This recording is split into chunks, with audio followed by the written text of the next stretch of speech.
everybody, I'm Rick Beato. In today's episode, I sit down with one of the most influential bassists in modern music, Tony Levin. Known for his groundbreaking work with King Crimson and Peter Gabriel, Tony's redefined the role of the bass with his innovative techniques and sounds.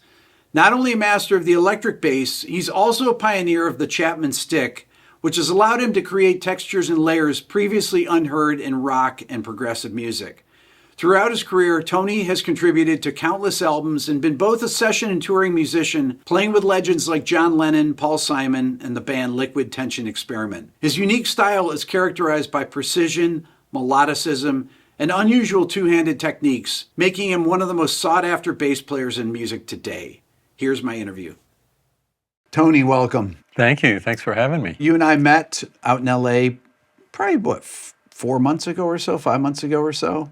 I'll take your word for the timing. It was good. We had a good talk. We had a good talk about the tour that you have coming up. Absolutely. It's coming closer every day. And I'm trying to get ready for it a little more passionately now than I was back then. I want to talk about your days in school in Rochester. Let's start even before that. Let's talk about where you're from and kind of how you got into music and how you ended up in Rochester for school at Eastman. Yeah. I grew up in Boston. Yep. And went to a good school system there that had a lot of encouragement for music. And so I was in the orchestra, in the marching band, in the chorus, and in an orchestra called the Greater Boston Youth Symphony with the Greater Boston players who were kind of good at high school level, with which I went on the road. My first road trip was to two trips, Carnegie Hall in New York and the White House, the JFK White House. We played on the lawn. So we're going way back. I was on the road doing gigs and loving it, and it was exciting. Wait a minute, go back to the JFK White House. Yeah. I want to talk about that. Oh, just, John Kennedy appeared at it. He said, well, I knew his speeches by then anyway. I'd heard him give speeches. It was a very professional politician speech. He thanked everybody who was there, including senators who were out. It was on the lawn, if I didn't say that. Yeah. And he said, I'm too busy to be at the concert, but I will leave the window open in my office, which I didn't believe for a moment. But I do remember in his speech, he expressed how great it was that how important it was that the government and states be supportive of musical education for children, how important it was, and in those days it was important, and I sure benefited from it. How did you decide, okay, I think I'm going to become a music major? Yeah, I was a kid. I didn't make that decision. When my parents were elderly, I asked them if they remembered why, when I was about 10 years old or 11, why I chose the bass. I had taken piano lessons.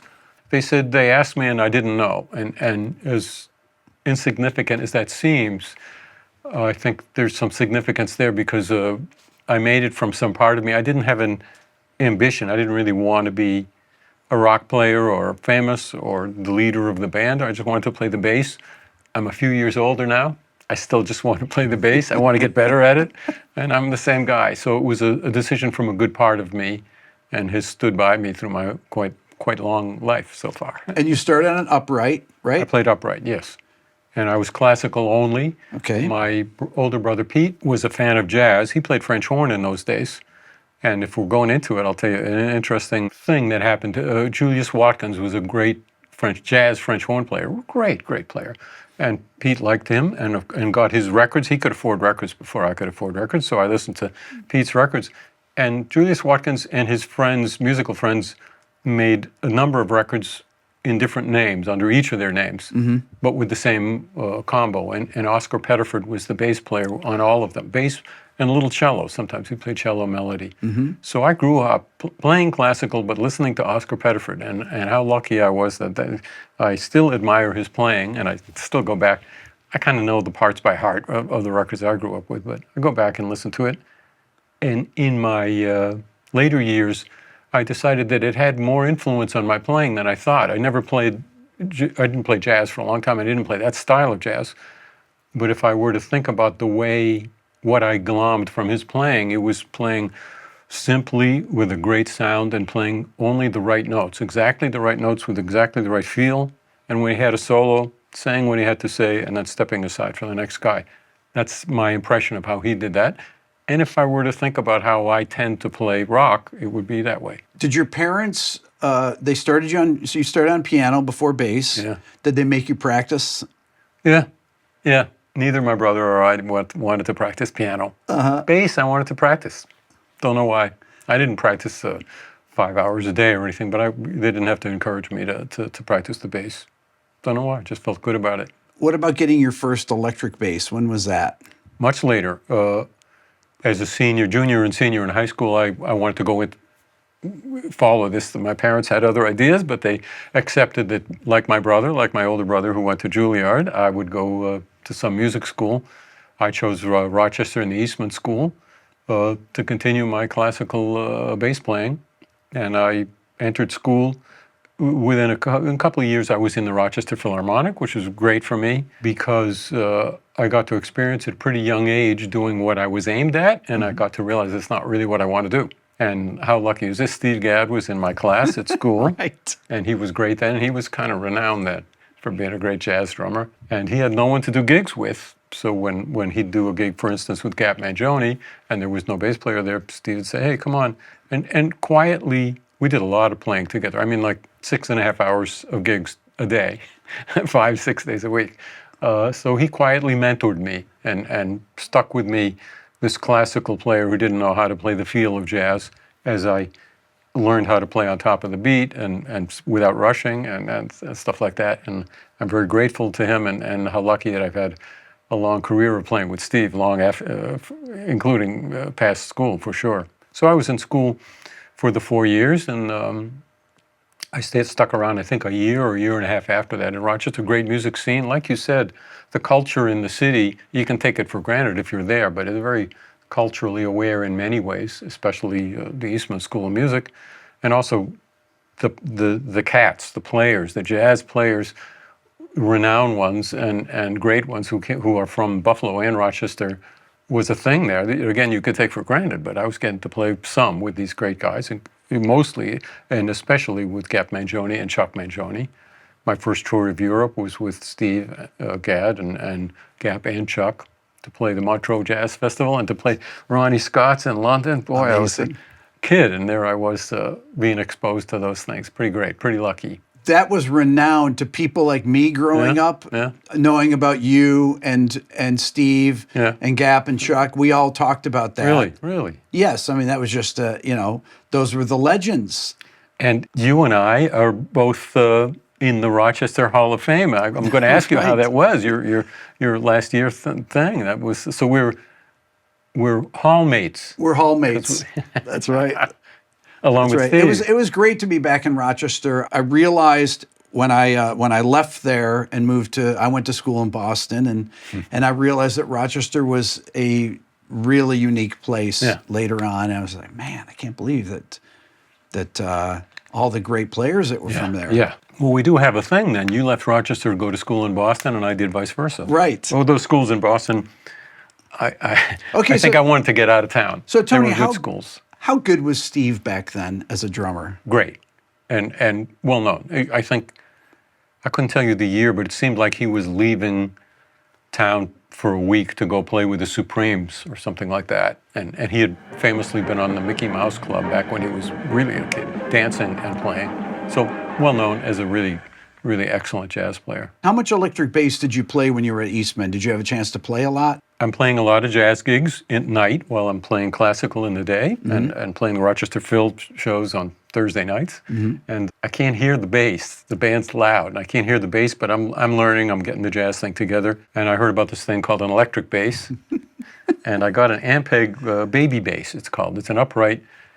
It sounds, they're still played. They're very thumpy and unique. They don't sound too much like an upright, but you can hear it because I got an Ampeg flip top B15. B15. Yeah. And the first of the many that I got.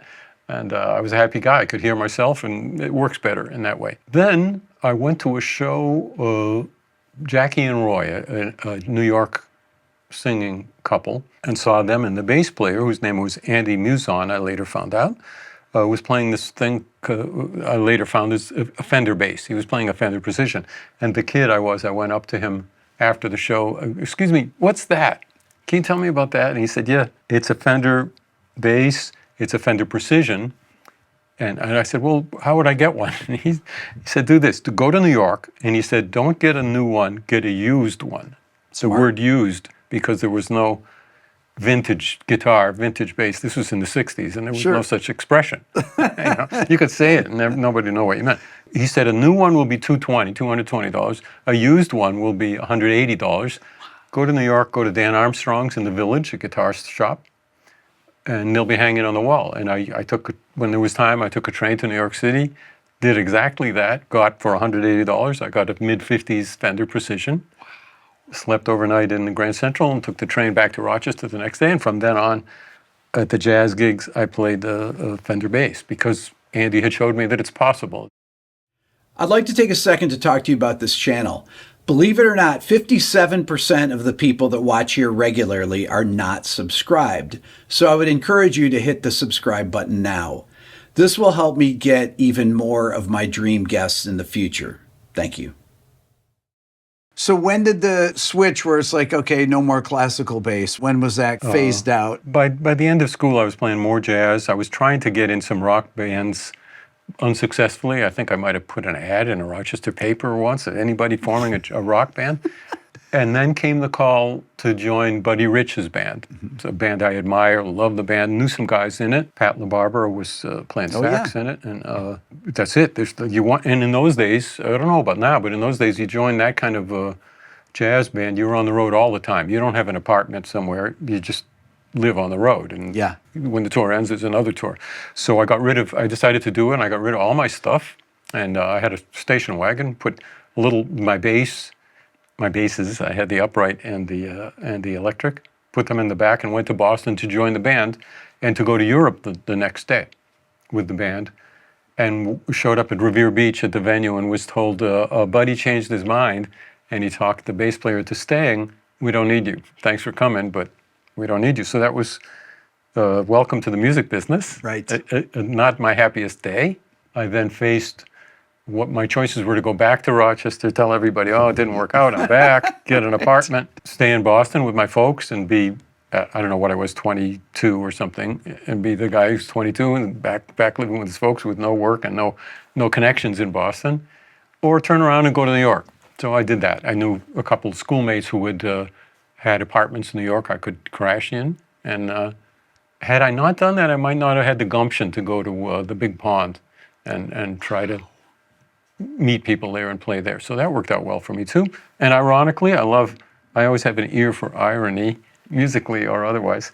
About a year later, when I was a pretty successful studio musician and doing a lot of stuff, Buddy Rich band came to town, had no bass player, and they hired me to play with Buddy's band. This would be in '74 because the album we made was The Roar of '74. So I played a couple nights with Buddy, which was great. I finally played with him, and it was a great experience. Of course, I didn't take him aside and say, remember that Revere Beach? Because he didn't know who I was. Okay, so what was Buddy like back then? Well, famously, he was not nice to everybody, and I knew this. A good friend of mine, Joel DeBartolo, had played bass with Buddy for years and had told me a lot about behind the scenes, what you didn't know from the bus tapes, the famous tapes. Wait, did anyone know about that stuff back then or no? Yes, everybody had heard the bus tapes. Yeah, you didn't join Buddy's band and not know about the bus tapes. Wait a minute. There's people going to be watching this that are like, what is bus tapes? They should get them. Can you just explain what they are real quick? Buddy had a temper issue, I'll put it nicely. Yeah. And would speak harshly to the band on the bus, because they all got on the bus, I guess, after gigs. I hope I have all the details right, but he would speak harshly, and some of them had these newfangled tape recorders and started taping him, and he would build from angry into a rage, a scary rage. Yeah. And want to start a fight, physical fight too, or throw a guy off the bus on the highway in the middle, not literally throw him out, but stop the bus, get out of here, because the guy had a beard. Or because this stuff is insane when you think back to it. What I knew from that and proved true at the gigs with that kind of intensity and energy, although not anger, is what he lent to the band. He wanted the band to be scared, angry, and this It was not a laid-back band, not one iota of it was laid back, and that's musically what he wanted. I'm not saying that's why he did that, because it was crazy stuff. So we played 2 or 3 nights, I think 3 nights in a club, then went in the studio to record for 2 days, and after the first take, maybe the first hour, he got angry and fired the whole band, not just me, but the entire band. And I was, packing up, and I was saying to a couple of guys that I do a lot of sessions. It's not like that. I never heard of the whole band being fired. And they said, "Oh, don't worry, they'll hire us. The manager will hire us back tomorrow, and we'll do the record in 1 day." And that's what happened. We did the record in 1 day. So he proved true to his colors. God. While I'm on the subject, the next week after recording that, a buddy owned a club in New York City at that time, and he had a few nights booked as a quintet with a couple of Rochester cats, Joe Romano and Sal Nistico. Amazing. Sax player. Yeah. Amazing players. I'm like, wow, I'm in for that? Yeah. Great. And a couple things I learned during that few nights at the club. For one thing, one night he talked a lot between songs. Understandable. It's like 3-4 hours playing jazz, and he was pretty elderly in those days. He told the audience, Mel Torme's playing a show in town, and Mel's going to come in after his show at about midnight, and I'm going to do he's talking to the audience now, I'm going to do a lengthy introduction and rave about him, and we'll put a spotlight on him. We're going to sit him right in front here, and when he stands up, I want nobody to clap. Total silence. And that's what he did, and Mel, had that show, kind of Hollywood smile, and he stood up. It was very funny. Oh, my God. The other thing that I noticed that week, when he would tell these stories, Joe and Sal in the back next to me behind the drums, they were Rochester cats, from the 40s, the tradition of bebop and stuff. And they started going, and both of them grumbling perfectly, just so Buddy could hear them, but couldn't hear what they were saying. Uh-huh. And I thought, this is amazing. They're giving him what he gives to other people, and it's kind of the genre. There I am in the middle of that, so I got a big kick out of that, and then giving him some. So you were doing sessions at the time in New York, and what kind of sessions would you do? And how would you even get work? Getting work was never easy, is it? Was it just easy today? People referring you? Not at all. I didn't know anybody. I knew the guy I was living with. I fell into a band we call a rehearsal band. We used to call that in New York. All the horn players who did sessions, really good players, didn't have a chance to really play and have fun. So about 11 o'clock at night, when the studios were quiet, the assistant engineer who wanted practice at recording stuff would let you in, and with maybe a 12-piece band, you'd spend the whole night or a lot of it just playing. And bass players and drummers didn't particularly want to do that because guys would take 20-minute solos and stuff, right? And they're doing good stuff. They're doing rock albums that the horn players didn't get to do. Yeah. So I fell into that and met musicians through that who were very good, who then said, well, tomorrow morning, it's 3 a.m. They say, tomorrow morning I'm on a 10 o'clock jingle. Would you like to play that? And I'm like, what? And make $45? Yes, I would like to do that. So maybe I did that for a year. The rehearsal band became a band called White Elephant with great players in it. We never could get it together to do gigs, but maybe 1 or 2 gigs. After a while, I was doing regular sessions, and at the same time, somehow I fell into a band, the kind of band you rehearse with, and maybe nobody's heard of it, with 3 players from the Mothers of Invention, really great players, notably Don Preston, the keyboard player, who formed the band, and he named it Aha, the Attack of the Green Slime Beast. Okay. Very few people have heard of the band because we only did 1 gig ever. But we rehearsed a lot, and in those days, record companies heard about these guys who had names and offered us record deals that I thought, "Wow, that's great." And the other guys, "Oh no, that's not good enough. Let's get to a certain level and be gigging, and then we'll take a deal." And that never happened. Although the 1 gig we did in Philly stands out in my mind because because a few reasons. Only 2 people came. It hadn't been promoted. Don had a very early synthesizer, the kind with the patch cords. Patch. And on top he had a Van de Graaff generator. Is that what you call it? And a translucent green dildo beneath that. So it was a little bit of an intimidating show for the audience. Also, there was a point where Don, who's still playing in his 90s, still playing great, by the way, Don Preston. Amazing. Yeah, he would confront the audience, what he called confronting the audience. He lit a little string of gunpowder in different colors in front of him, and he would kneel cross-legged at the front of the stage and just stare at them while he had a video projecting a movie on the audience, not on him. And these two guys, one of them got up and walked out during that, leaving one brave soul. I would like to meet that person who made it to the show, which, by the way, had Meredith Monk's troupe of dancers improvising dancing throughout the show, bodies painted red, wearing little diaper kind of things. And one of them, Danny DeVito, was a struggling artist, and I remember him, struggling actor. I wonder if he remembers that band. If you ever speak to him, ask him about it. Okay, so Tony, how do you go from that to getting, and what was your first big record you played on, and how did you get the gig? The way the studio scene was, and being a studio musician, you did, if you were successful, you did 3 sessions. There were 10 a.m. or 2 p.m. or 7 p.m. And each one could be 3 hours without interfering with the next one. And the guys you'd see would all be at another one at 2 o'clock and 7 o'clock. And you didn't pay much attention to the music you were playing. I mean, you played it as well as you could. And the producers or arrangers or both didn't really care what bass player came. They weren't hiring me because of a sound I had or a style I had. There was a chart. And all the guys knew, okay, don't play the chart, play what he wanted. And so you were doing records like Four Seasons records or Ferranti and Teicher. I remember playing a couple one for them. Liza Minnelli, I thought that was cool that she sang live in the studio, as did Perry Como. I did it. So these are not rock albums that I'm giving my style. It could be there were big exception to that I've forgotten, but what I remember is the producer, Bob Ezrin, a wonderful producer, asking me to play on Alice Cooper records, a few of them, and meeting the guys in that band, and I considered going on the road with that band, which would have been a big departure from what I was doing. For one reason or another, I didn't tour with Alice, and Lou Reed's Berlin, same rhythm sections. Right. I only played on a little of that, but. And then in 1976, Bob chose me to play with this young guy, Peter Gabriel, who had just left this band that I had never heard of, Genesis. And I went up to Toronto in July 76, and that changed everything. On that same session, Robert Fripp was a guitar player, and I don't know how I acted or thought what I thought the day I met the two of them, but here I am so many years later actively making music with both.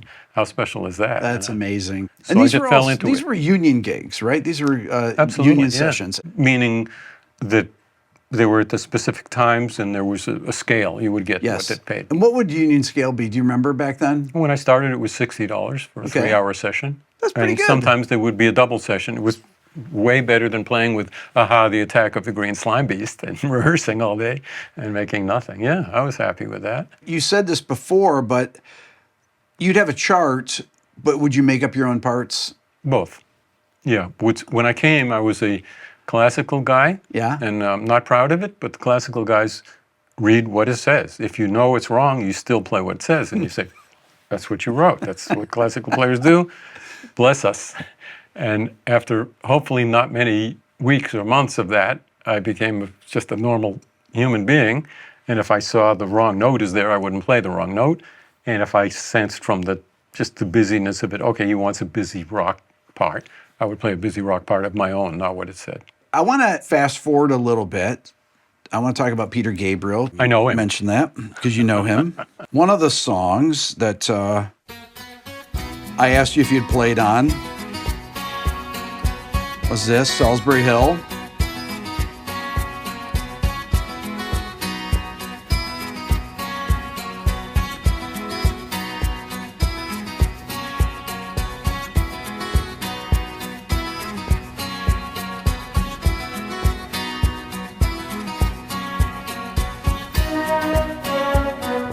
Climbing up on Solsbury Hill, I could see the city light. Wind was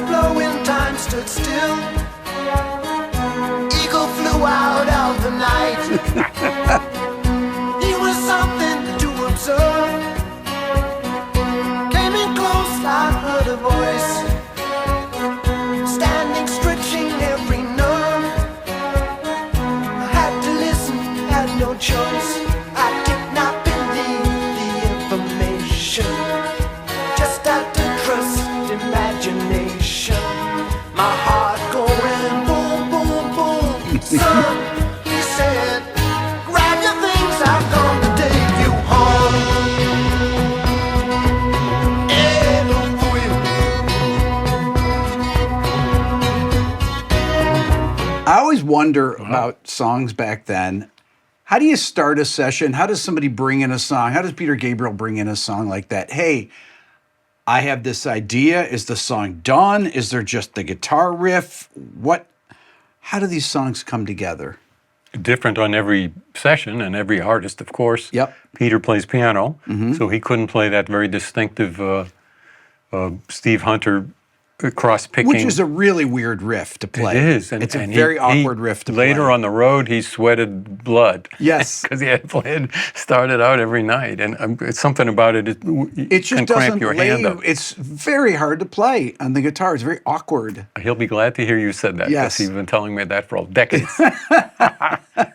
This is Bob Ezrin, the producer, his go-to rhythm section that he had been using. And included right at the end where we stopped listening were a big percussion, I think Larry Fast, wonderful synth player and good friend of mine ever since, was playing synth. And I think Bob, with that kind of genius he has for taking it somewhere else, arranged for Jimmy Malin to be playing percussion, but putting it through Larry Fast's synth thing. So when it comes in, it's very loud. Hence, you can't hear the bass because it's in the same frequency. Yeah. But also, it's bizarre because that's not what you did. Nobody was doing that then. You could play synth like this, and you could play percussion. So things like that, Bob was great at. And that wasn't Peter's idea, but Peter wrote the song and sang it and had, even when I hear him, I haven't heard the record until now in a long, long time. Yeah. Played it live a couple times. Yeah. And his phrasing and the way he says the words is fascinating. It's really, again, distinct and just completely aside from the way anybody else would do it. And I think that's partly what's great about the piece and about Peter. Does Peter's voice sound like that when you just hear it acoustically? Like that record? No. No, I mean, his voice has got a lot, he still has his high end, but his voice has got a lot huskier through the years in a good way. Yeah. So that sounded like a different guy. Okay. Or the kid that I know now as an adult. So your relationship with Peter began in the mid 70s. Yeah. And you played on this other record with him. I'm going to go out of order and I'm going to come back. To me, one of the greatest records ever, the So record, which came out in I believe 86. I had interviewed Daniel Lanois. I mentioned that to you before, and we talked about a bunch of the songs on this, but this song.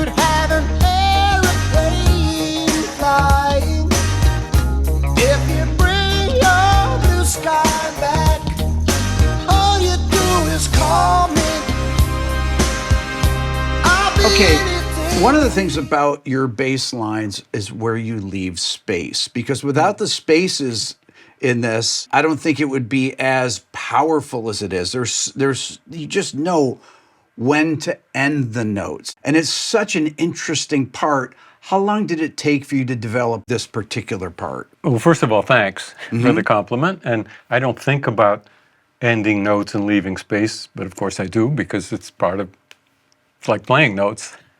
And playing busy, that's part of what you do. And it was a treat for me to hear that. I don't go back and listen to albums, let alone the original one, and I played it a couple times on the road through the years, and I hear that I've changed the notes without realizing it, a couple of the notes I've changed, and it was just a massive sound. It wasn't, in the studio, it came down pretty quickly, and if you can imagine, I went home, packed up and went home, and a year later I heard the record come out, and they had enhanced. I've spoken to Kevin Killen, one of the recording engineers, and they compressed it more than I had already compressed it a lot, and they had enhanced the low end. That much wasn't coming out of the bass in a good way, and I was like, whoa! They discovered the bass. Sometimes you do a track, not with Peter, but with anybody. You do a bass or a guitar track, and it's not your album. Then you go, and when you hear it, your part could be missing, gone, could Solsbury be replaced. Yes. Oh, well, that was soft. But I mean, there could be no bass on the record, Yeah. or there could be a synth bass that's replaced you, or some other bass player. You don't know. A lot of times you don't know. Yeah. Or it could be the main thing. You're like, wow, if I had hair, it would be blowing back. It could be that kind of bass part. And it's kind of the nature of what I do, or anyone who's freelance and comes and goes on records that they're not a member of the band and they're not there in the mix. So that's a good thing. It's an okay thing. Peter was entering his phase where he takes a long time to make an album, and he would take a very long time with So. I'm telling you my memory of it. Our memories are, they're a little not reliable sometimes because we remember the story we told about the event, not actually the event. My memory is that the record was done, and Manu Katché, the drummer, was starting to pack up, and Peter said, before you pack up, I have this idea for another song. And we were like, oh, really? And he said, well, for the next album, which made me laugh because you want to finish this one, Peter. Right. But whatever, really cool part. And so very different than any other track we had done. Manu and I'm guessing, did 2 takes maybe on a Dissolve. And it was getting late at night. So really, Manu wanted to pack up. And so we didn't have the back and forth about the part that we usually had. And we didn't have the revisiting coming back 6 months later. I was surprised when I found out that it was on the record. I don't know how that came about, but it's really accessible and simple in a way for Peter, and groovy. I know from making music with him so long that a lot of his stuff is like that. And the process of refining and taking the song where it goes for years leads him to other places. So a lot of pieces I've done with Peter were kind of like, they didn't sound like Sledgehammer, but they were that accessible and simple and cool. And then they got to be something else, still cool, but many different other things they got to be. Would he come in with fully formed songs very often, or were a lot of them kind of put together? One of my favorite songs on that record is Red Rain. Mm-hmm. That doesn't seem like a song that you would just sit down and come up with. Like as far as, let me play it on piano for you and I'll sing it. And It seems like a song that's been labored over and thought about. I don't remember specifically about that song, anything to love the song, and we still play it and it's fantastic. Yeah.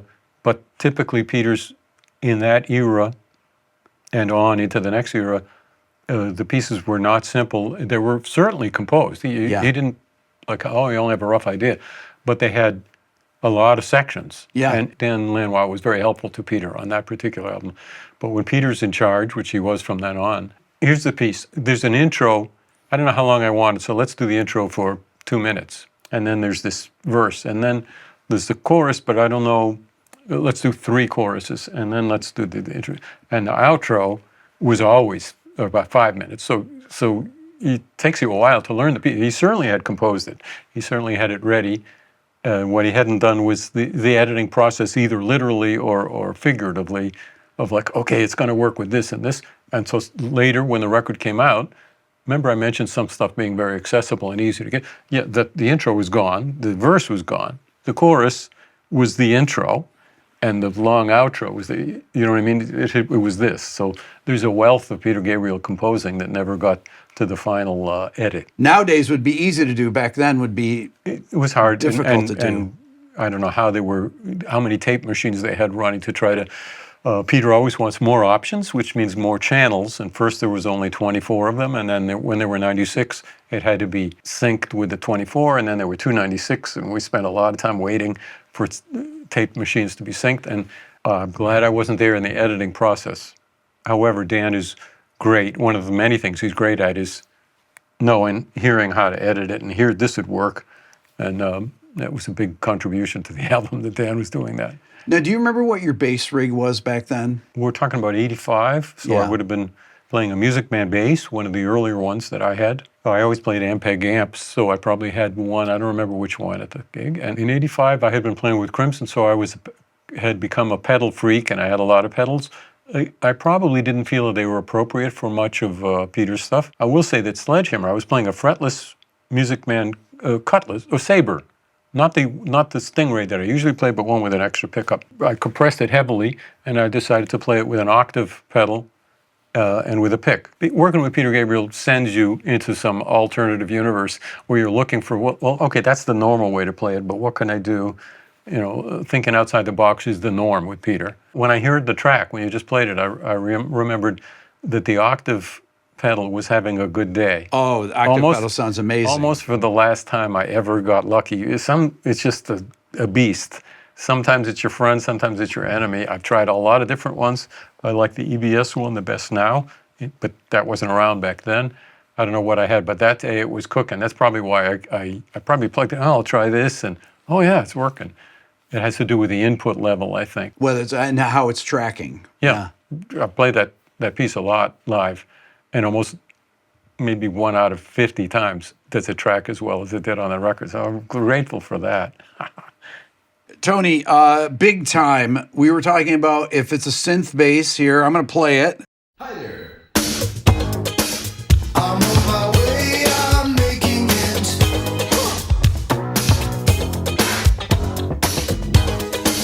I've got to make it show, yeah.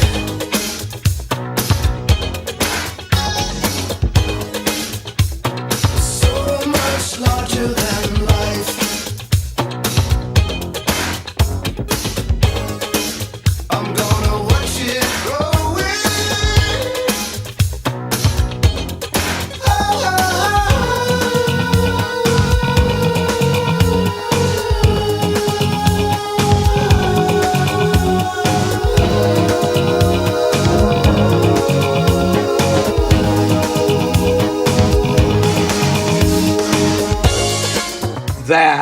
That, yeah, what is that? What is that? That's Yeah, you. it's a bit of a story and a good example of our wonderful musical relationship, Peter and me. Okay. So we're in the studio in '85, and he has this great piece.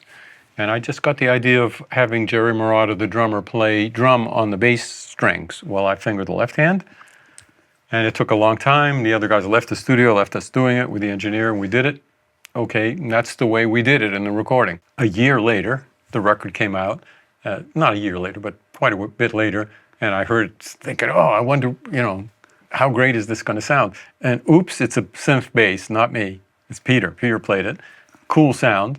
And then there's, as the introduction, as we just heard, there's a little bit of what Jerry and I did. And then you didn't hear this now, but it goes back to the synth bass. And then when we toured with it, a couple things. First of all, I wanted to play the part that I thought was really special, but I didn't have Jerry, or Jerry was there, but I didn't have him to Wait play a minute, on. just explain to me how he played. He was literally playing his sticks on the strings. Yeah, he was sitting like you are, and I believe I had the bass. We were sitting closer than this. Yeah, it's just physically we worked it out, so he could just play on the string, and we worked out a part and which string he's going to hit at which time. And I was just doing the left hand, which was pretty easy. It just seemed like a good idea, outside of the box. So Peter cool. Gabriel record.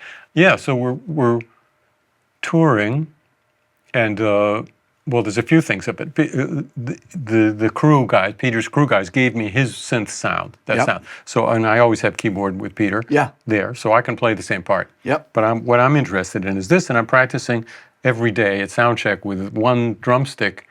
And one day at soundcheck, Peter Gabriel walked by me and said, "Why don't you put 2 drumsticks on your fingers?" So this is how this started. And I facetiously turned to Andy Moore, my bass tech, saying, "Can we do that, Andy?"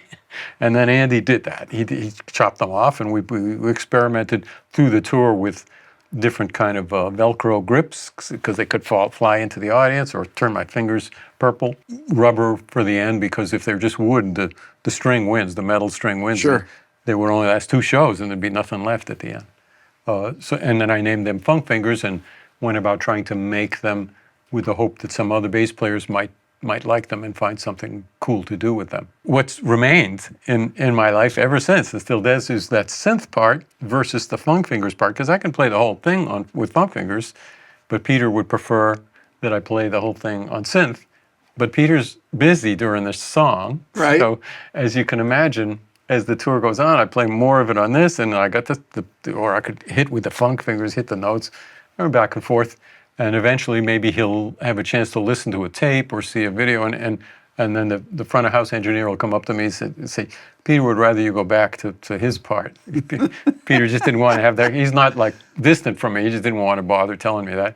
And I'll do that for a couple nights, and then it'll start to go back towards my part. So it's what would you call it, a very friendly, passive-aggressive relationship about that part.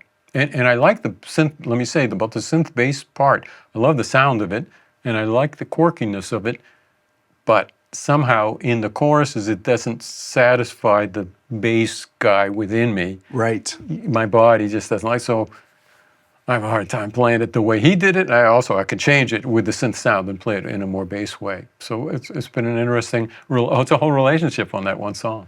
Do you have your funk fingers with I do. you?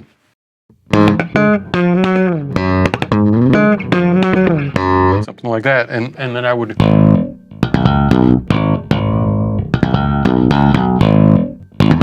or try to play it with these on the synth just for fun. Let me tell you something else about this. In 2016, Peter did a joint tour with Sting.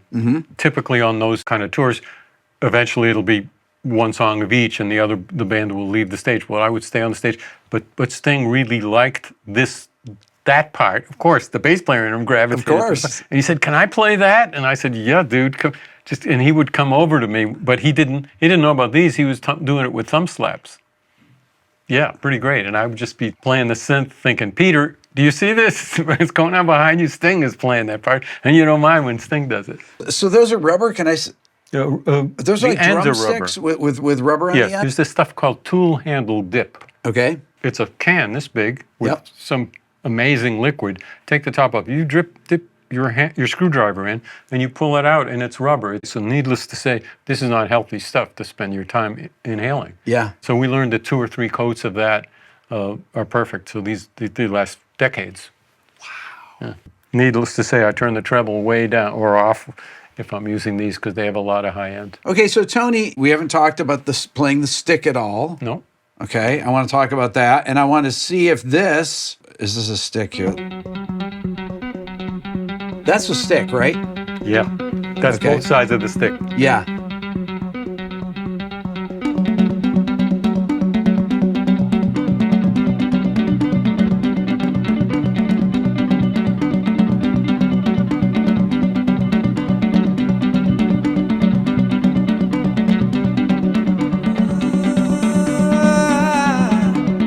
Okay, so this is Waiting Man. Now, is this a song that you'll be playing on Sure this is. tour? It's a song that I'm practicing madly. Okay, let's talk about the stick and how you got into Yeah. playing that. The Chapman stick. Yeah, I'm going to go way back to the beginning, Okay. to before it. I sometimes play the bass with hammer-on technique,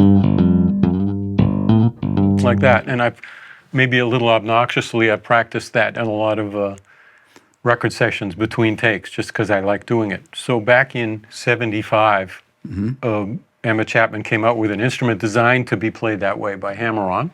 Simultaneously, almost everybody I worked with said, "Hey, Tony, have you heard about this instrument?" So I went and got it, and I played it only as a bass. It has guitar strings, it has bass strings. I took it right away to Peter Gabriel's session in 1976, where Bob said, "Put that thing away. I don't even want to see it." Because it has a strange look. Because it was so weird It is looking, weird. right? It is weird, yeah. Yeah. I used it a bit, but then when I joined King Crimson in 80 or 81, I found it ideal for the not playing the normal same old part on the same old 4 strings to react to these wonderful 3 guys that I'm making music with, all of whom had their unique sound and way of looking at music. So the stick became a big thing for me, of the music of King Crimson and on those 3 albums in the 80s. Now that we're going on tour, the Beat Tour, playing that music, I'm revisiting those parts. I thought this will be easy. I made them up. Not easy. Not easy. Not technically fast, but that piece is a good example of. Sometimes I was playing, not yet in that piece, but playing different time signatures. Like the guitar side, I'll play with the guitar players. Yep. And Bill's in a different thing, and I'll play with him, which is hard enough. But then Adrian sometimes would sing out of time, just loose, and to do the background vocals, I'd have to watch his lips while playing in 5 and in 6. Did the 2 sides get split to do two different amplifiers? Yeah, they're completely different. That's one of the things I love about it. Completely different. It's what would you 2 chords use coming out of it. For amp-wise for each side? Do you remember back then? Well, I treated the bass side like my bass, Ampeg, probably an SVT, big old SVT at that time, SVT, yeah. and a whole bunch of pedals. I always compressed the bass of the stick. It just seemed to need that. And I valued a lot that it speaks so clearly at the low end that I started playing much faster parts down low than I would ever play on the bass. What it didn't give me, and I'm one for taking what an instrument gives me and not fighting it, what it didn't give me was a powerful rock sound, a big fat to boom, boom, boom, boom, boom. I wouldn't reach for the stick. And if somebody asked me to play the stick on it, I'd say, I'll try it, but that's not what it's for. The guitar side, I never, not being a guitar player, I wasn't equipped to find the best path. So in the 80s, I know it. I played it through a Roland jazz chorus. How difficult was it when you first got it to learn to play it? For me, not so bad, because I played the bass with this technique. For others, maybe that's a little hump to get. When I've seen other people pick it up, sometimes they want to play it, they want to finger it, and this hand just wants to be a guitar player. It's almost easier to think of it as a piano. In fact, if you laid it in your lap, you could play it like that.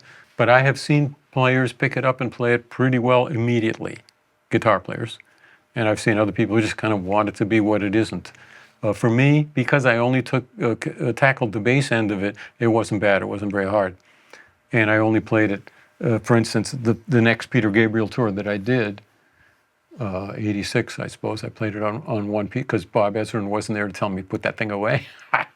I played it on the very easy, and more on the Burgermeister, a very easy piece. And I found, the early stick, I found it hard to keep it quiet on stage. It was very microphonic, a different way to put that. It wasn't built for a rock show, a live, really loud. Was it actually resonating because of the volume? Is that why? Or Yes, it was very, very hot. The strings were set up very low action, so you only had to touch them just that gently. Yeah. And consequently, that pickup was really a microphone. Yeah. In fact, the cable, I had to lay it out carefully so that nobody would stand near it, because if you'd hear coming through the stick if anybody walked near it. As soon as he heard about that problem, he didn't know about it, that genre. Right. As soon as he saw me and we spoke about that, he changed the pickup to be, I don't know, technically different, so that the strings wouldn't have to be quite so low, and so it would be a little more, not humbucking, but noise bucking. How many songs will you play the stick on this new tour, if you had to guess? What's the percentage? Way more than half. I was saying 3/4 of it. Okay. I was surprised, to go back to the material, how much I played on the Chapman stick, which is great. And unfortunately, I still have the bass, the 4-string bass, that I play the rest of it on the other pieces, because easy to identify, because in 85 or so, when we did the Three of a Perfect Pair tour, I was going through a thing of painting my bass, my regular bass, painting it for whatever tour I did. And it has that distinctive yellow with a... So you painted the album cover. Absolutely. Yeah. I did that for a couple of tours, but for some reason I stopped. I thought, that's not a good idea. I'm going to stop doing that. And I left it so, what bass will I play? I'll play that bass. By the way, this Music Man 5-string was the first 5-string I got when Music Man, I'm guessing about 89, I could be wrong about that, when they made a 5-string and said, Tony, you should try it. I think I said, well, does the E, the low E, does it feel like an E on a 4-string? And they said, yes, it does, and it does. So I got it, and the distinctive thing about this is a couple of years later, I know behind the scenes, or maybe a year later at the factory, someone said the word Barbie flesh. You can never see it again and not think Barbie. They could never make this color again. Right. So I have names from all my basses, and this is the Barbie bass. What about Ernie Ball basses did you connect with? My good friend Joel DeBartolo, a great bass player who has passed away since, was involved with Leo Fender in developing the Music Man bass. Mm-hmm.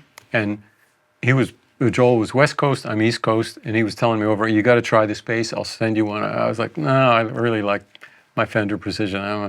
I'm a lazy guy. It's funny because I play the Chapman stick, but I don't want to try to send the bass. Finally, in his frustration, Joel just mailed me a bass, just sent it to me. Nothing attached, no words attached. And I took it to a session that day, and that was the end of playing the Fender bass. It felt like the Fender, but it had more lows and more highs, which I didn't need, but I needed more lows. Times had changed. You could put more low end on an album and things like that. And all engineers in New York were adding that to all of the Fender basses that came in, because everybody had and played a Fender bass.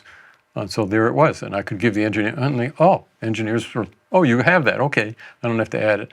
And it just lent itself to, in my sensibility, to the feel of rock. It just felt more like a rock bass and less like a early rock bass like the Precision did. Okay, so how do you set your knobs on here? The way I have them set is pretty bizarre. It doesn't have markings, this one. I'll change it for every song, for Okay. sure. I just pulled off the mids and treble for playing with the funk fingers. If I'm doing a song that I haven't heard, I'll listen to that song. Peter Gabriel plays it for me, or Paul Simon sings it, and I won't think, but I'll envision in my musical brain, not so much notes, but a sound that will work for it. It could be boom, like boom, boom, or it could be singing thing, or anywhere in between. Then I'll look at what basses I have handy. Hopefully I have a lot. And if one suits that, then I'll start to think of lines of notes that I could play on it. But for me, the first thing is the sound. Not always, and it's not a rule I have. It's not something like I'm thinking, oh, what sound? I just hear it, and same as everybody, I suppose. I can imagine a sound, and then I know the basses very well, so I know often it involves dampening, especially if I want to go boom, boom.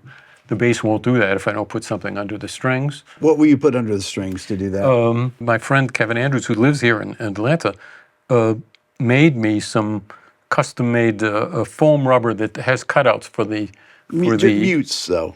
It's like a mute, yeah. with different widths, different millimeters. So like, my number 3 would be great for, I'm sorry I don't have it, and I'll put my number 3. This is nowadays what I do. What I used to do is say, you got any foam rubber here? And I would put it under, and I would just completely keep fussing with it for the whole week if it took it. And I can never reproduce that because it was just the way it was. When we did Don't Give Up in '85, my daughter was 2 months old, and she'd come along, and in my naivety, I had packed diapers in the bass case because I thought, well, they don't have diapers in England. I don't know what I was thinking. But I was looking around the studio, the end part of Don't Give Up, and there were the diapers, and I put the diaper under the strings. Tony. And it sounded great. Talk about amazing. dampened. Talk about a Very dampened dampened. bass sound. Peter named it the Super Wonder Nappy Sound. He loved it. I did not reproduce that on the road. How long does it take for you to come up with a part on a song? Good question. I'm capable of working on it for just about forever. Okay. But what determines that is the artist and the producer and the record you're doing. I've done a lot of records where it's 3 songs per 3 hours. You get an hour to work it out, and boom, that's it. Maybe I've done some quicker ones. Yeah, maybe I did once or twice. I did a whole album in 6 hours. That's the job. I can do it. And I've done some where it's more normal, maybe a day on each piece. And then some. Peter Gabriel, I have many days to work it out. I have plenty of time. And if someone's particularly fussy and wants to work with me about it, I'm comfortable doing that. I love bass parts. I love the journey of trying to find what's really the best bass part for that piece. And if I'm lucky enough to continue playing that piece, let's talk about the Peter Gabriel pieces and the King Crimson pieces that I've played so many years on the road. Quite a few of them, I'm still trying to perfect that bass part. And that's good. And I love being able to play a piece that's such a good composition that it grows on the road, that it isn't just like, okay, here I'm playing it. It has room for that. I think maybe especially the Crimson pieces, more than Peter Gabriel pieces, I'm still on the journey of trying to really get it right. Now, I don't know what I'll do if one night I really get it perfect in my sense. Then maybe I'll quit. Maybe I'll retire that night. On the tour coming up, would you say that there are an equal number of songs from each of the 3 records, or is it kind of changing? Or you're not sure yet? Hasn't been determined. Okay. Adrian sent me a list. I said, yeah, what songs are you guitar players working on? Yeah. And thank you for sending it, but it's pretty much all the material. It's almost everything that we did on that whole era and that whole decade. So I love that we're looking at it all, but we're going to have to hone it down. We can't do all these pieces. I also hope, as you can tell from me talking about it, a lot hasn't been determined, and it will be soon. Right. But we haven't determined how much we're going to change from show to show. I could guess. There's no point in guessing. It certainly won't be a completely set list A and set list B, but I would hope that we'll change out at least a few songs because I know that a lot of people are coming to more than one show. It'd be nice if they're a little different, even if they would like to hear it the same. You want to present something a little different. Now, Tony, will you need charts when you go into rehearsals in a couple weeks or no? That's a good question. My relationship with charts is... Would you like to go in with no charts, but you might need some for a couple days? Oh, yeah. I would like that. I have to be careful of what charts I make. This happens in King Crimson a lot. Piece that I don't, especially a piece that I hadn't played and I don't know, and I can write it all out and I can read it. And maybe other musicians, maybe you're the same. If I'm reading it, it's very hard to memorize it. Yes. So what I'll do when I'm in that situation and I see how much rehearsal time I have, at some point I'll change from the notes to an explanation. That's why we have the flying fairy fingers with the backwards. Robert Fripp loves and gives me. I said, Robert, what do I call this? Yeah, call that the reverse backwards. I forget the names, but they're really funny. And that's what I'll write because okay, I know that riff, and then we do that riff backwards, and then I'll have that chart.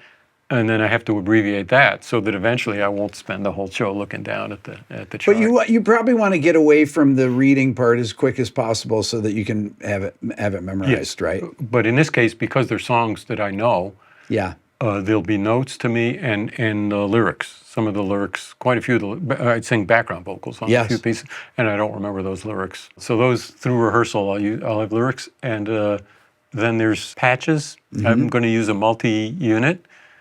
And I want to know going in, okay, you have 4 different patch changes there, or you won't have no changes.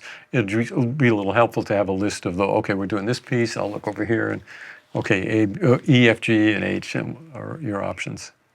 Okay, so I want to go back. We're going to go back in time. I like just jumping around here, but I'm happy to do that.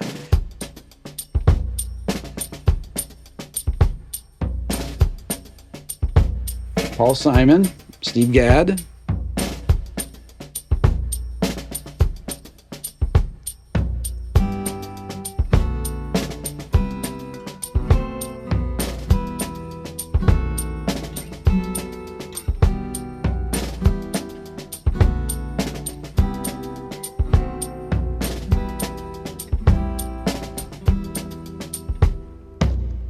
Problem is all inside your head, she said to me. The answer is easy if you take it logically. I'd like to help you in your struggle to be free. There must be 50 ways to leave your lover. She said it's really not my habit to intrude. Furthermore, I hope my meaning won't be lost or misconstrued. But I'll repeat myself. At the risk of being crude, there must be 50 ways to leave Making your me lover. cry. 50 ways to leave your lover. You just slip out the back, Jack. Make a new plan, Stan. You don't need to be coy, Roy. Just get yourself free. Or hop on the bus, Gus. You don't need to discuss much. Just drop off the key, Lee, and get yourself free. Slip out the back, Jack. Make a new plan, Stan. You don't need to be coy, Roy. You just listen to me. Hop on the bus, Gus. You don't need to discuss much. Just drop off the key, Lee, and get yourself free. Do you remember anything from that session? I remember a lot from it. Do you remember him coming up with that beat? I sort of knew the beat. Steve and I go way back, and we took a camping trip way back when he got out of the Army, and our wives with us across the country, long trip, and sometimes he'd be with me and I'd be driving, and he'd be playing that pretty much that riff on the dashboard. Okay. For 6 hours. Okay. So, that beat. I think I know. Or he'd be playing a rudimental based on rudiment riffs that he's so good at, and it's so brilliant. Well, first of all, for me to hear it, I haven't actually listened to that much of the record in quite a bit. It's just there's so much on it that strikes me as really special, and I'm grateful to be reminded of it. It sounds amazing. Sounds amazing. So Paul's process when I worked with him was pretty much this: he'd have the song, and maybe he had all the words, maybe not. He'd play guitar, and he'd first go over to Richard T. and just play it alone with Richard playing the Fender Rhodes. Okay. Till Richard got his part. But Richard immediately always played the perfect part, as did Eric Gale, who was usually there on the guitar player. Just now I noticed he doesn't play much, and then suddenly he does a little riff on guitar, Eric Gale, that's like perfect. The perfect riff. Yeah. So he'd go to Richard, and then he'd maybe come to me or Steve next, and Steve would just came up with that part, just kind of fell into it almost right away. And later, Paul said, and this says something about Paul. He said, well, let's take that drum riff and let's just start with that.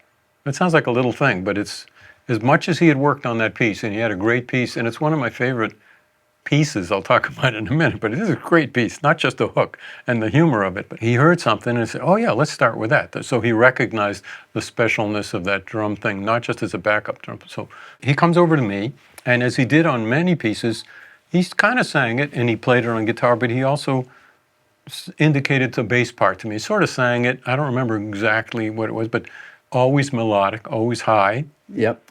And from a year of doing tracks with him, I became a more melodic player. But the bass player in me needs to play the low notes. And when I heard that,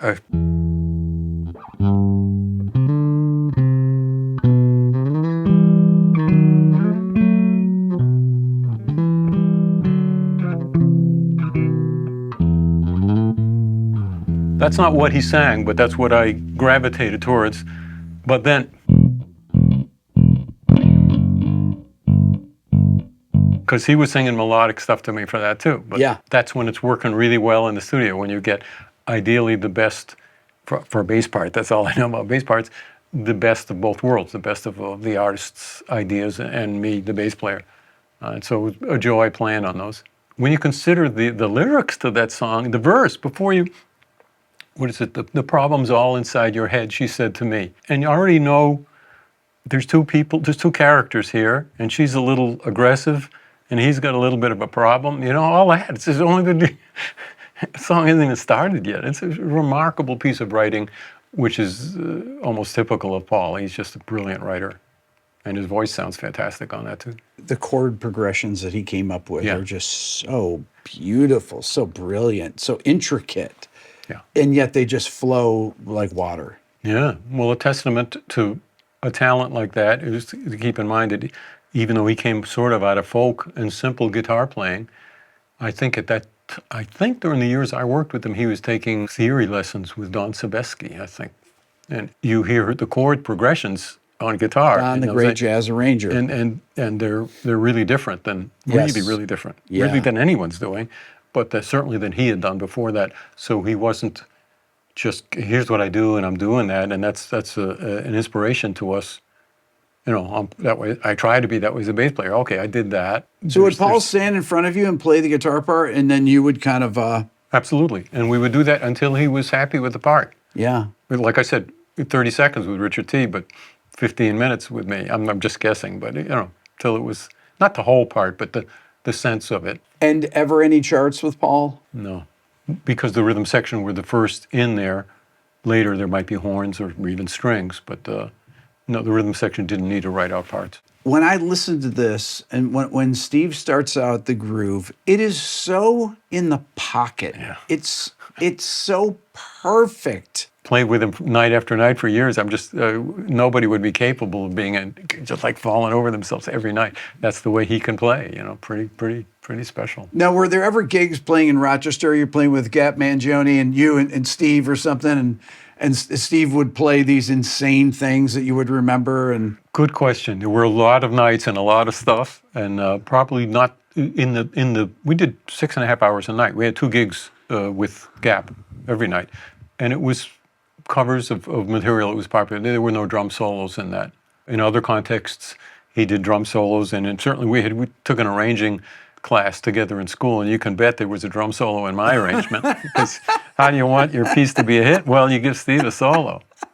Something Steely Dan was to learn later. how much did you play with click tracks back in the day? It depends when in the day is. Like that, something like this. Would that be with a click track, or would he just start playing the groove? I think that wasn't a click track. Okay. My memory's not perfect of Yeah. that. When I first moved to New York, I was really lucky to stay with a school friend. Dixon Van Winkle is his name, and was an aspiring engineer working at A&R Studio, but he was just aspiring. He hadn't connected yet, which he did later. Mm-hmm. And he said, Tony, come in at night at like 11 or midnight. I got the studio then, and we can and I can practice recording bass, and I could try out different gear. I said, okay, I'll do that. And he said, there's this thing called a click track. You're gonna need to know about that. So this would be in, early 70s. I could with time, I could figure out the year, but early 70s. And I played with a metronome, sure. Yep. But I had never heard of a click track. And I would be in there and he would be working on the bass sound and I would play loud and I would play soft. And I would practice a very easy thing. I'm playing with a click track. It's not hard. Right. And it served me well because especially jingles or the kind of record session where they only have 3 hours, where they have 4 minutes to do the drum sound, no minutes to do the bass. You got better have a Fender Precision, and then we're doing the thing. So sometimes those would have click tracks. Probably not so much in the early 70s sometimes, but jingles always used them because they needed to be exactly 60 seconds long. When you were do a rhythm track, like on a song like that, or any of these songs we've listened to, would you go back in the control room and listen, or was that not a thing? Varied, depends on the project. Sometimes you'd be able to do that. Great fun, wonderful. Sometimes, as in the case, probably with Paul Simon, but I'm not sure, but maybe Paul would go in and listen and see how he is about it. And we could if we insisted. And I have a wealth of, a lifetime of sessions where different variations on that. There was one with, not with John and Yoko, but with Yoko, with Phil Spector producing. Mm-hmm. There was a lot of weirdness in the session. We were in the Hit Factory. The control room was blacked out. I think it was maybe just completely dark in there and very cold. I knew from the tape, the assistant engineer would come out sometime and he'd be shivering and he'd move a mic and we'd say, well, what's going on? He'd say, I can't say, and he'd run back in. Okay, so after a few days of that, we were invited in to hear a playback to the control, not to change our parts, but to hear a playback. And I vividly remember the guys, a lot of guys on the session, 2 of every instrument. Yeah. I couldn't fit in the control room, but I didn't mind. So I'm in the hallway, and I looked at them as the playback began, and they were all kind of ready to hear it. And it was so loud, it was on the big Uris at the top of the studio, that they had to hold their ears. It was deafening. And you couldn't hear what it was even. It didn't sound like music, it was deafening. And I saw them one. I just went like this, and I saw them one by one try to smile, but then just go like this in pain. It was a memorable experience. So that's being invited to into the control room to hear a playback. So this was on the Double Fantasy record? No. This was after it. Okay. Yoko doing, I think, Season of Glass might have been the name of her. Yeah. Double Fantasy, Jack Douglas producing, a whole different thing. I was allowed in or out of the control room, but not needed because we kind of had a vibe going in the studio with the band. Where was Double Fantasy recorded? Same room. At the Hit Factory? 6th floor. I forget how the process went, but after the first day, I was called at home, not by Jack, the producer, by someone else who said, these sessions are secret sessions. Ever since then, I've had that phrase in my head. So please don't tell anybody where you're doing. And about the 3rd day, I was living on the east side of Manhattan at the time, studio on the west side. And I took a taxi over and I said, just let me off at 8th and 48th and 8th. Not even go into, I thought I'd walk a little ways. And he said, oh, that's near where John Lennon's recording. And I thought, right. Not that secret. I said, how did you know that? He said, oh, I heard it on the radio this morning. Oh my gosh. Yeah, pretty funny. Had you met John before? No, I hadn't. Double Fantasy? I walked into the first session, happy to be there, and he came up to me in a very New Yorker, in-your-face way and said, they tell me you're good, just don't play too many notes. And had a smile, understood. Did he shake your hand? I don't remember that. Probably not. Okay. Did it freak you out being in the room with one of the Beatles? No, I'm just me. I'm the way I am. But I really, thinking back, I really like the way that would, for a New Yorker, that's kind of typical, a way to say hi, not arm around you, oh, thanks for playing.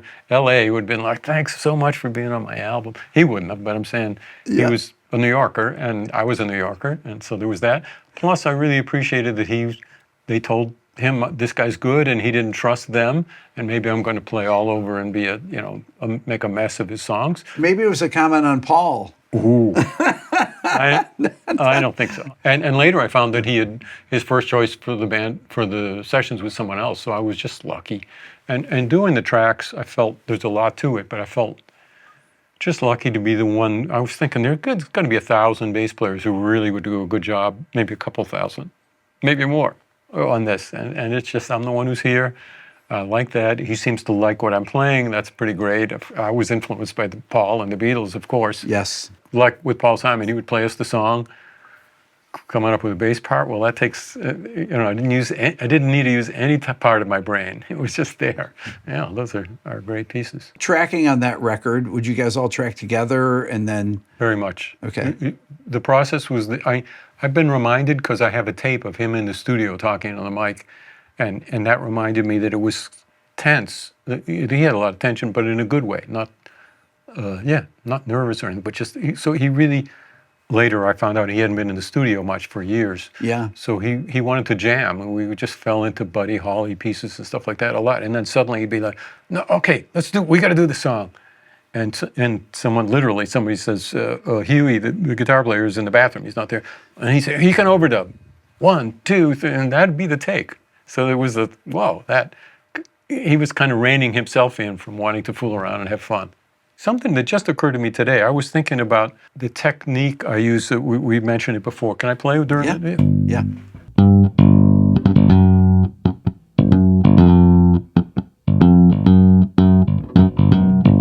Of hammer on the bass, and because my album starts off with me kind of featuring that and breaking it down to riffs. I think I've mentioned that I was playing in that style before the tap and stick. That's why I gravitated to the stick. And I thought, well, when did I start doing that? And I remembered, this memory came up that on John's, on a song of John's, I was, as usual, kind of messing around. Cleanup Time, it's called. And he heard me doing that, and he said, the same as Paul Simon did with Steve, but not as great a part. But he said, let's start that with the bass and just you play it. Is that something you can pull up? That would be Yeah, I can pull it up, yeah.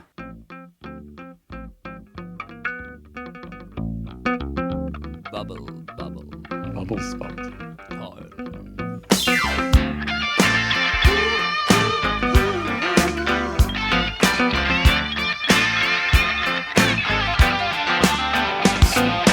Moonlight on the wall, sunlight on the face. You and me together, we are in our place. The gods are in the heavens, angels treat us well. Oracle has spoken, we cast the perfect spell.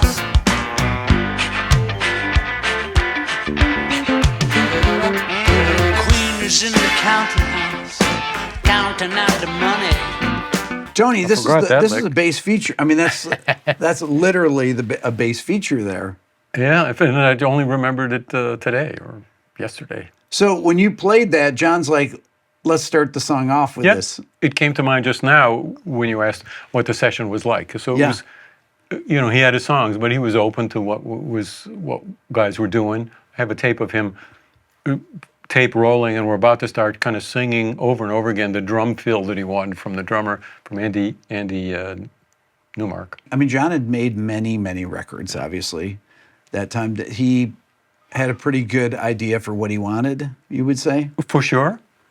Got the guys he liked, and the feeling was that he was very happy with it all, and it was great. And it was all great. And we alternated songs between his and Yoko's. Yoko's songs were John's, I don't know the expression for it. John Lennon plays you a song, it's there, it's done, really. Yeah. You can do a little bit of variation on it, but it's there. And Yoko would write just a vocal, and she had an arranger who had come in to try and figure out the chords. So it was a different process very different process, try and find the tempo, the style, with someone who was just singing the lyrics and not. So we alternated, which was very interesting. And John became the T-boy and the assistant for Ryoko when she was out in the room with us doing hers. And then next piece, by the way, Shaun was in the control room the whole time. He was pretty young. And it was sweet, the way they were trading off being a parent and a T person and being the artist out in the room with the guys, and then they would go right back and switch it. So John would come out and play the song for everyone. He'd say, okay, this is the song we're going to do. And would he just play it on guitar and sing it for you guys? Yeah. That must have been amazing. It was amazing. You'd mentioned if I was in awe or nervous or something. I'm not starstruck or in awe, but it was amazing. It was why we become musicians, to play great music. Just don't play too many notes. I'd like to say a perfect ending. I took it to heart and I never played too many notes again. But I didn't play many There's notes. a lot of notes in that, though. Yeah. That's Yeah. the irony of it. Well, I didn't. Yeah. So but I John- didn't play that on the song. Yeah, it was between takes, or he had run it down, and I just kept playing. You know, and I just did that, and then he heard it. Oh yeah, let's do that. It wasn't like with Steve, where he was playing that part during the song. Tony, tell me about your album. Bringing It Down to the Bass is the right title, because I tried to base it on bass parts, bass grooves, and I indulged. To me, as I've finished it and been thinking about it, the main thing is not that, but that I indulged myself to bring in the other players on each track that I really deemed just right for that track. The normal way, I don't know about you or what's normal really, but in my past, I've picked the rhythm section for the album. And this time I decided, just as a favor to myself, I'm going to finish the piece, and then I think, first of all, the drummer. What's the drummer that's going to surprise me and give me what I want on this piece? And I'm lucky, I know a lot of really great drummers. And I brought in a lot of them on this, and great fun. And same with guitar players. For instance, there's one kind of heavy rocker about Boston Rocks, I named it. It's got both heavy rock and kind of a poem about the more intellectual side of Boston. But anyway, heavy rock, I thought, well, what if maybe Mike Portnoy, my friend, is between tours with Dream Theater or writing, and he made some time for me and he played on it. And then the same track, I thought, I know a lot of guitar players who could really rock on this, but Earl Slick, I love playing with him, and we've played in studio, but not enough live together. He just really gets down, you know, and we played together on a few David Bowie albums, and on the John Lennon album, we were talking about the John and Yoko, and I got him in for that track. So that's just an example of my trying to get the right guys. And musically, I tried to feature the bass in different ways, different techniques. Who else did you have play on it? We had mentioned Steve Gadd. I brought in my buddy Steve Gadd. I'm a big fan of espresso, and started one piece out with my espresso machine. Okay. Not for the first time in my career, but I recorded it, and I kind of made a loop out of the espresso machine. It kind of, I don't know how other people are, but I start the day with that, and it kind of speaks to me. It kind of, as it's starting, and it ends with that, but with the dripping at the very end, and in between. It's a pretty good piece, I think I wrote, and I thought, well, gee, if Steve were to play on this, it would feel almost like a big band. So instead of a guitar playing the lead, I had Joe Caro, a great guitar player, on it. But I thought, I'll do a horn thing, and I'll write really tricky horn parts, not to solo them, but I'll see what Steve does off of that. So that's another example of my writing it with in mind the players who are going to play on it. There's a piece called Me and My Axe, again, titled, it's an instrumental, but based a little bit on it being about the bass. I envisioned that as a duet between my fretless and a guitar, and one of the, Steve the Deacon Hunter is one of my favorite singing guitar players with a great sound and great stuff he does. And so I was able to do that, and then once I had Steve down to play on it, I thought, well, let me reassemble some Peter Gabriel Band alumni. There's Larry Fast on synthesizer. I got him to play, and Jerry Marotta on drums. So I could talk all day about individual tracks. Overall, I got to say I'm very happy with it, and I haven't made a solo album in a long time, and it's a hoot to be releasing a solo album because, by the way, our friend Ron Carter told me, solo album, is it just you? No, there's other players on it. Well, then it's not a solo album. Oh, no. So forgive me. Oh, no. Yes, forgive me for calling it a solo album because I fall into the old ways, but it's not a solo album. It's my album, my gosh. and it has other players on it. And you know him, and you know he's right. It's not a solo album. Also indulged myself, almost solo, Vinnie Colaiuta. I've done a lot of Colaiuta. I've done a lot of records with him and always wanted to tour with him. And I locked him in for doing a duo track, just the two of us. And I have found recently, the last few years, the thing about sending files, which is the way we have to do records a lot, is it's good, but you lose something about the spontaneity between you. So with drummers, when I can, I'll do my bass part I'll give them the whole track, but the bass part is kind of what it's going to be, and I'll tell the drummer, play with it, but you don't have to catch riffs or anything, play it, and then I'll replay to him.